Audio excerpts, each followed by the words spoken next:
La plus grosse violence que j'ai vécue avec lui, c'était une violence psychologique, dans le sens où, au début, il me trouvait trop belle et trop chou et que j'étais la plus belle femme du monde. Et après, il faisait tout le temps que de me rabaisser.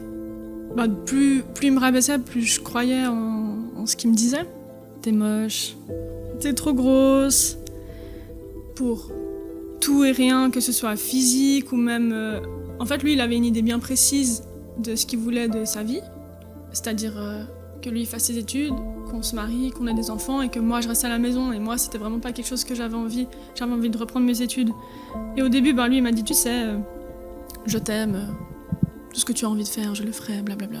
Mais en fait, en vrai, une fois que j'ai voulu commencer à reprendre mes études, lui, il était là, mais en fait, tu seras pas capable, tu y arriveras pas. Pourquoi on t'a envie de faire ça? En plus, c'est des études nulles, ça sert à rien. En fait, j'étais persuadée que c'était vrai, tu vois.